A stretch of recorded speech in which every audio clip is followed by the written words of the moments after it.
a big chunk of it. Bleeding.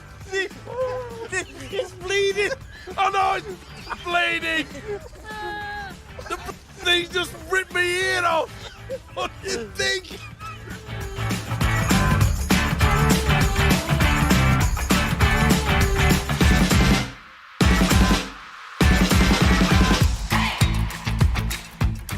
And a warm welcome to what we've decided will be the penultimate Eddie and Stevo, the podcast of 2020. It is the close season now, but next week we should know the identity of the 12th team selected to enter Super League in 2021. So we will be discussing that in a week's time. And then I think we'll call time on everything until the new year. Well, this week we find Stevo happily back in the bosom of his family in Sydney and enjoying life once again. Stevo, before we get down to the business in hand, you must be delighted to be a free man once again. Yes, 14 days in what I called a prison. It was a hotel. It was a good hotel. A five-star prison. Yeah, well, I'll put it this way. 4 walls and a toilet and a shower. That may look 5-star when you walk in. I was going up the wall, but I survived it. And the psychologist said that I'd done exceptionally well. How is the poor old psychologist? Where's she getting her treatment now? I've no idea. Maybe she's gone up the ladder to a psychiatrist. I think she's gained promotion. Anyway, right. Listen, we've got to talk, first of all, about Kevin Sinfield and his marathon for motor neurons disease and Rob Burrow. When I last looked, Kevin has raised £2.4 million. This is remarkable. Unbelievable. And what a great man he is. You know, many years ago, Eddie, were discussing it, and we were a little bit cheeky. We said we'll call him Sir Kev. Now, that's Correct. About 7 or 8 years ago. Well, it wouldn't surprise me. 2.4 million. It's fantastic. And I, for one, will put my hand up and say, yep, Sir Kev, make it official. Definitely. I mean, I've never run a marathon, have you? Ever? What was that again, Eddie? Yeah, I take it that's a no then. But can you imagine doing 7 in 7 days? Unbelievable. And it just shows you that it is obviously very, very fit. Look, he was a great player, but now he's become an even greater man. What an effort. And congratulations. And also all the people that would have supported him as well. I think it's a magnificent effort on everybody concerned. I think they were after £77,777. I think that was the total. And as I say, now in excess of 2.4, nearly 2.5 million pounds. I mean, what that money will do is just, frankly, unbelievable. They can have a real go at finding a cure for this awful disease. Yeah, and let's hope that can come very, very soon indeed. Because I think a lot of people have been surprised about the quickness that we've had the vaccine for the pandemic. They said, it normally takes 5 years, sometimes 10 years. So they've done a good job. Let's hope that we can do it in time so that we can help Rob Burrow. Indeed. And I mean, there have been other periphery efforts as well. I think we need an honorary mention for Oliver Holmes of Castleford. He went on a 700-kilometre cycle ride. And he's raised £16,000. So the rugby league community, the family, as we always refer to it, it's come together at just the right time. Wigan, we'll move on now. And, first of all, good news and bad news for them.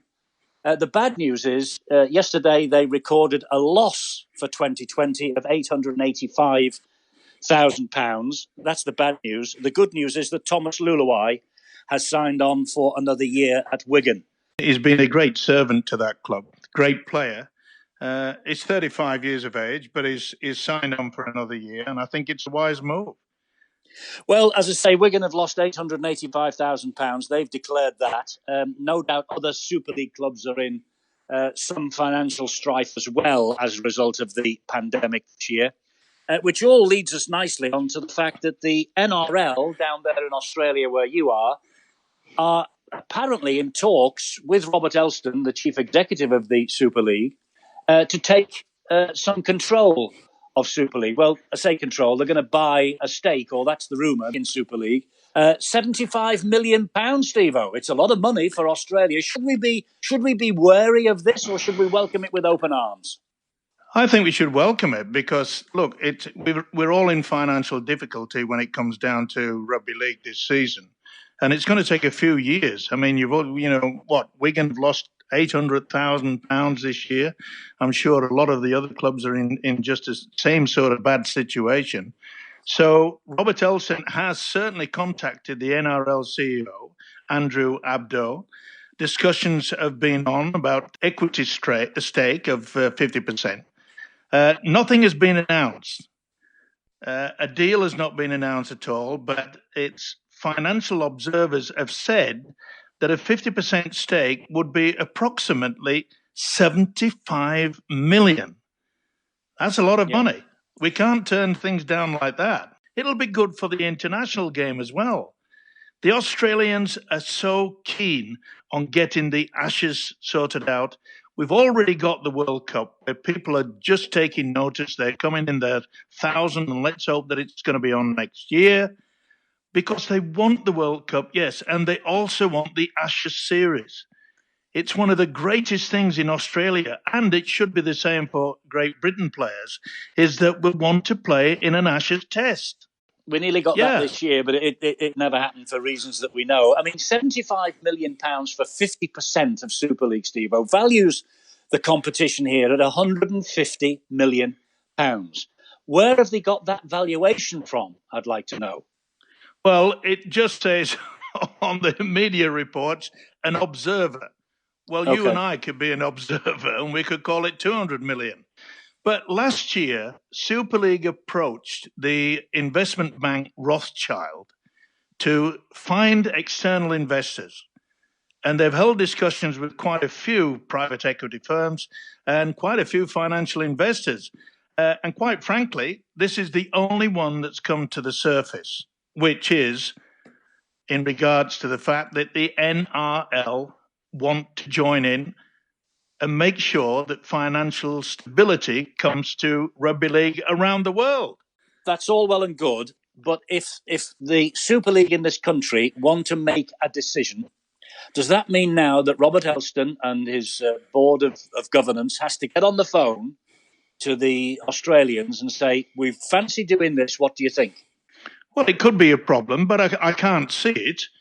If it's a 50% sort of situation, then we must have 50% involved with making up the committee or the International Rugby League Council. Either way, you can't turn down the opportunity to get 75 million. Now, we all know that here in Australia, that the television contracts are far, far above what we're getting. And it's also reported that Sky will only pay 20 million per year for a 3-year deal. Now, 60 million over 3 years is not to be scoffed at. That is a good investment. I know it's not as much as what they've got in the past. 50% less.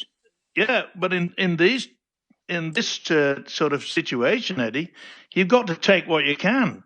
Because I don't think the likes of BT, and especially not BBC, could stump up that sort of money.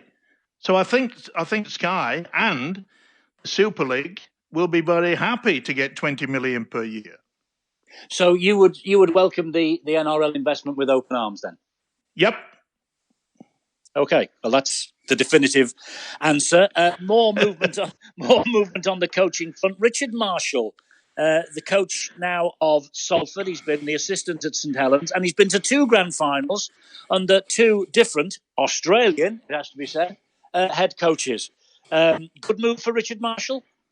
I think so. He's been an assistant, as you've mentioned. I think he's picked up quite a lot from, especially from the Australian contingent. And I wish him well. It's not going to be easy. It's not going to be easy to fill the shoes. I mean, the guy that's gone to Huddersfield, it's going to be a hard road for him. But I wish him all the best. Talking of which, about coaches. A former Wigan coach, Michael Maguire, has just signed a new 2-year deal with West Tigers. There was a little bit of sort of rumour that perhaps he may not sign the contract, but the club have tied him up for 2 years. Well, it's a good move for them and a good move for him, no doubt. If he's got the news of the 75 million quid coming to the Northern Hemisphere, he might be taking a quick run to his own bank, eh? Yeah, well, you got onto me a few weeks ago in regard, you think all you talk about is money, Steve. All you talk about is this, that, and the other. The thing is, we've gone through a very, very tough period. It's going to take maybe 5-6 years to get back onto our feet. And let's hope that with the vaccine that we've got now in the UK, that we can have supporters go and watch the game. Fingers crossed that everything will be fine with maybe 5 months' time? Let's hope so. Yeah, absolutely. Fingers crossed. You're absolutely right. We're approaching the festive season, of course. I wonder if it will be a happy Christmas for Leigh, London, Toulouse, Featherstone, Bradford, or the York City Knights, because this time next week, hopefully, we'll be talking about who's in Super League in 2021. Where's your money running, old boy? I know you're a gambling man. I know you profess not to be, but I know you're a gambling man. Who would you back for Super League? I think the favourite has got to be Toulouse. And second favourite, London Broncos. After the debacle in regards to getting rid of Toronto, we've got to show in Europe we are spreading our wings. They've done it in Australia. They've got 3 teams up in Queensland. They've got 1 team down in Victoria. And we have to show that this great game of rugby league, we have to expand. Well, we tried to be adventurous with Toronto. And as you say, that came crashing down in 3-4 years. Toulouse would mean that for twice during the season, the Super League clubs would have to fly to the south of France. Is that financially viable? Yeah, of course it is. I mean, they've done it before. They go down to Perpignan, so now they're going to Toulouse. I can't see any problem with that. They actually flew to Toronto. And that was subsidised, though, wasn't it? That was subsidised. Yeah, well, maybe we'll have to come under some sort of sponsorship in regards to doing it. But look, you can't just say, oh, well, it costs a lot of money. I know it's a bit different going from Wigan to Leigh. You can walk it, but I don't want that. We've got to make sure that we expand. I think a lot of people will agree with you, but maybe at the moment, stability is the way forward. I'm not sure. I mean, people are talking in glowing terms about Bradford again, about Leigh. I know it doesn't expand the game, but doesn't it not consolidate base? Yeah, but are we just going to go into our little shop front and say, we don't want to be a big supermarket. We just want to get all our groceries on the corner shop. Those days are gone. You've got to make sure that we start showing a little bit of interest. I mentioned down here, in Australia, with 3 teams up in Queensland, we've got 1 down in Victoria. All right, we tried in Perth, that didn't work. We tried in Adelaide, that didn't work. But at least we've got an expansion. And it's good for the junior development. I mean, look at London. You look at all the players that are now with other clubs. London has developed so many wonderful rugby league players that if they all stayed in London, they would probably win the grand final year in, year out. We've got to help them. I said, the favourite has got to be Toulouse. And you saying that they're going to make the decision next week, Eddie, I think they might have to forestall that because evidently Leigh have submitted 430 pages to join the Super League. It'll take them 3 weeks to read it. They can do speed reading in the north of England, Steve. They can. Don't worry about that. They've poured their way through it. It's quiz time once again, Steve, on the podcast. And before we give you the final brain teasers of 2020, let's refresh our memories on the questions the one and only Ian Proctor posed last week. If you remember, it was about the Dream Team and the Man of Steel Awards. The first he set was for you to name the Salford players who made it into the Dream Team prior to Krishnan Inu's inclusion in 2020. So let's join the brain of World Rugby League for the answers. Ian, it's all yours.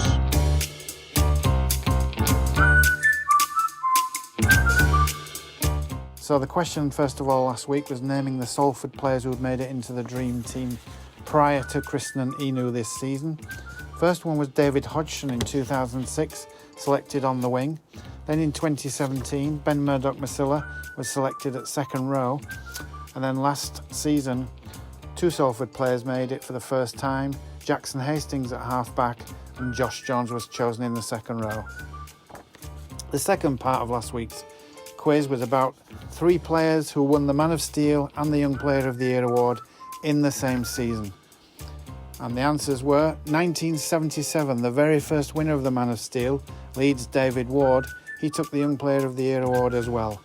Then it was 1984, Joe Lydon of Widnes, taking both those awards. And most recently, 2014, Castleford's Darryl Clark was Young Player of the Year and the Man of Steel in the same season.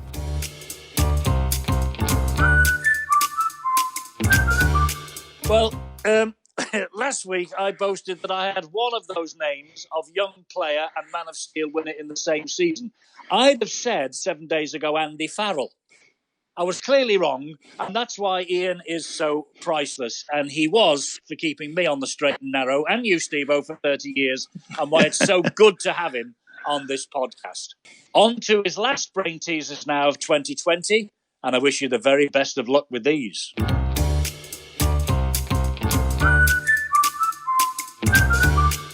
Hi Eddie, what a remarkable week it's been from Kevin Sinfield, hasn't it, with his fundraising efforts.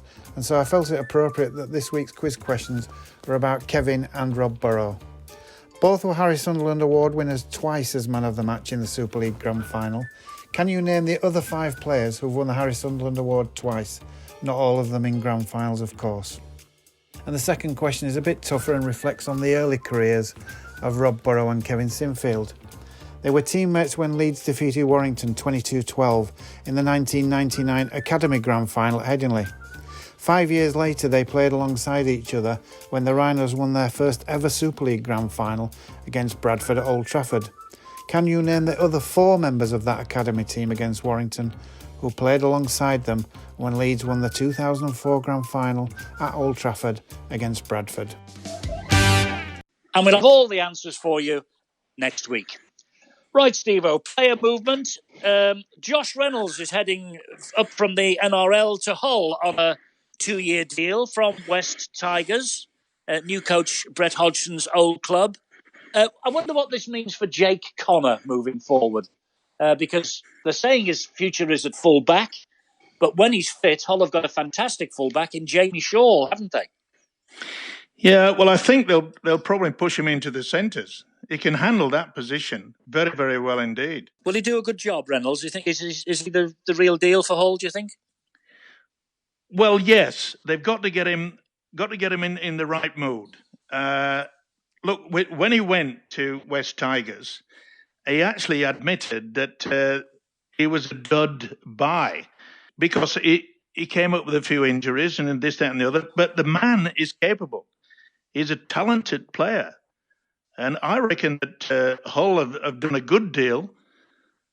And I think he will steer them even to more glory. This time last week, you were talking about Benji Marshall probably coming up on a massive money deal to Hull. Has that now gone quiet? Yes. Okay, so Josh Reynolds has taken his place. And that's probably the reason why Josh was given that sort of the thing. Now, I don't know whether Josh Reynolds will be on the estimated £400,000 that they were supposed to be given to Benji Marshall. And we mentioned a few weeks ago that Widdop from Warrington to actually go to the West Tigers. Yeah. Now we all know that his manager has made it quite clear he'll take a 50% cut. We mentioned it a couple of weeks ago because he wants to get back to Australia with his wife and his children. Whatever happens to Gareth Widdop, and we've gone on about him over the past 3 or 4 weeks, we wish him well. What about Albert Kelly? Albert Kelly went to Brisbane on a more of a trial basis, and he's been sent away to get himself fit. He's got to lose a bit of weight, Stevo. Have you got any tips for him? Not really, because he was in 14 days isolation. He's just come out of that. But Kevin Walters, the Brisbane Broncos coach, had a look at him and said, he's piled on a few kilos.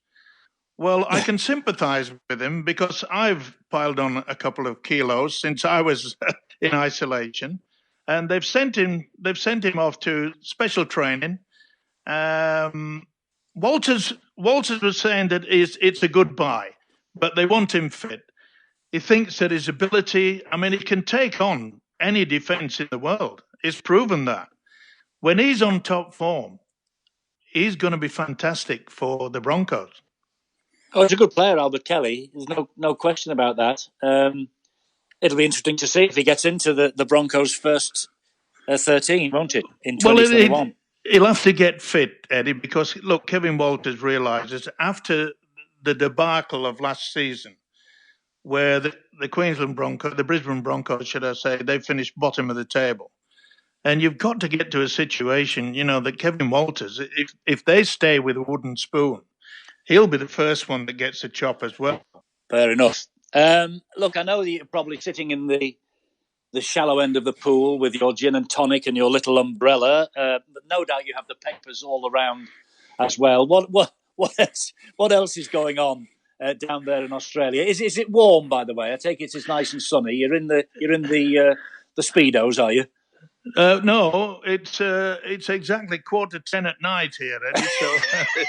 So it's a bit difficult to go for a swim or a paddle or whatever. But gin and tonic, you've got it spot on.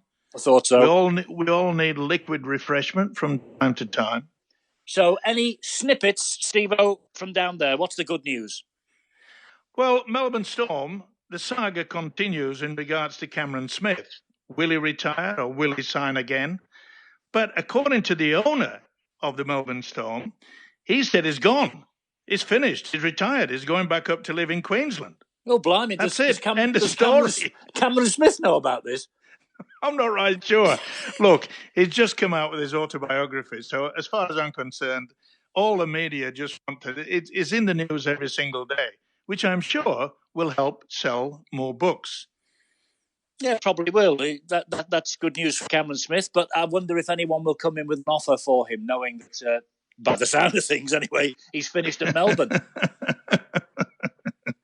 Oh, and I want to just mention as well, Eddie, the referees. I'm always happy to talk about the referees. Now, the NRL boss, Andrew Abdo, has made it quite clear. He made it quite clear this week that from here on in, there'll only be one referee. Not like the two referees that they've had over the last 3 or 4 years. And it's all down to cost factor. And he says 1 per game. And I tell you what, Eddie, a few of the referees aren't happy. They've just lost their job. I bet. Well, the big thing up here not long ago was we were going to follow Australia and take 2 referees into the middle in the Super League. That obviously now has gone.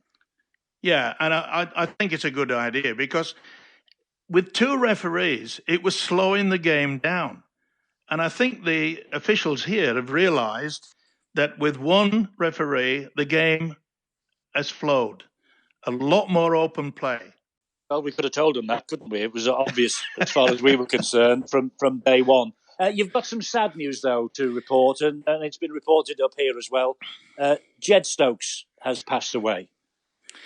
Yeah, the former Cumberland coach, Workington and Whitehaven, of course.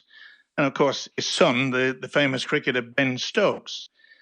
He was a great man. I met him several times. And a lot of people don't realise that he also coached Serbia.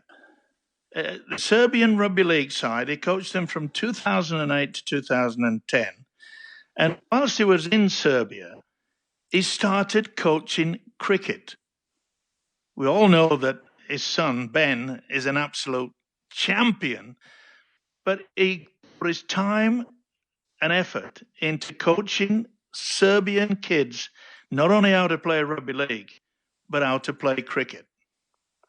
Rest in peace. Yeah, absolutely. What a legacy he has left behind there. And talking about great men, Stevo, you will be, I'm sure, chuffed to read and hear that Billy Boston, Gus Risman and the great Clive Sullivan have been honoured with, they're going to build a monument to them in the Cardiff Bay area. They were all born in the old Tyne Bay area. There's been a poll taken and these three names have come out on top, and there's going to be a monument to these three guys in Cardiff Bay in the next couple of years. It's a little bit like, I remember when you were, I think you had your name on a bus in Warrington, didn't you, Eddie? Didn't you get your name on a street in Dewsbury? Yes, it's called Stevenson Close.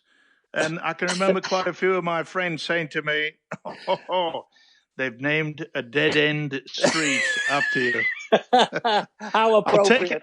I'll take it a little bit further. You know, remember years ago when we did Boots and All? Yes. We did a piece where I was stood outside the sign that said Stevenson Close. And whilst we were doing the footage there, the neighbour in the house where the sign is up next to it told us you know where to go. As simple as that. Is that because you were there or because you were filming? I've no idea. It just came out and said clear off. Simple. Quite right too. It said clear off with a little bit more vengeance than that. We had to shoot it from the other side of the street. He wouldn't let us go anywhere near it. No, it's great news that they're going to remember those Welsh rugby league greats. Indeed, so nice way to end this week's podcast. Okay, well, back to your gin and tonic, and I hope the sun shines for you tomorrow. I know it's a bit late now. You told us that. Stay well. You will down there, and we'll talk again next week. Look forward to it.